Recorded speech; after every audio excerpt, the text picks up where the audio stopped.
I remember stepping into the forest that day, the air crisp with the onset of winter, my breath forming small clouds before me. It was a ritual, this hike, a way to greet the new year with clarity and peace. The path through Blood Mountain was one I had walked many times before, each step a familiar comfort. But that day, the woods felt different, as if holding its breath. I came across him unexpectedly, a man with eyes that didn't quite match the friendly smile he offered. Gary Hilton, he introduced himself as.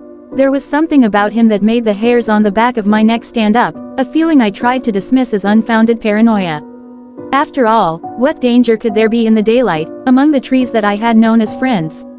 We walked together for a while, exchanging small talk that felt increasingly strained. My unease grew with every passing minute, but the path had narrowed, making it difficult to excuse myself without seeming rude.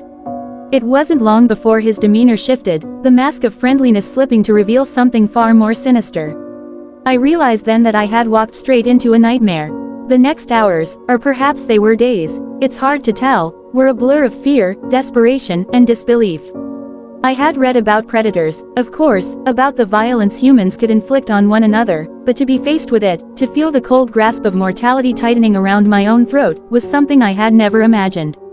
He spoke little, and when he did, his words were cold, detached, as if he were discussing something as mundane as the weather. My thoughts turned often to my family, to the people I loved and who loved me. Would they ever know what happened? Would they search these same woods, calling my name, hoping for an answer that would never come? The thought was unbearable, a weight heavier than the physical constraints that bound me. But then, just as hope seemed nothing more than a distant memory, the end came. It was swift, a finality that left no room for bargaining. In those last moments, the forest seemed to close in around me, a silent witness to the end of my story. And yet, here I am, telling it. How strange it is to speak of one's own end, to narrate the closing of chapters that should have spanned a lifetime. The story of Gary Hilton, the man who brought darkness to the light of day, is one that shook the core of every hiker, every lover of the woods.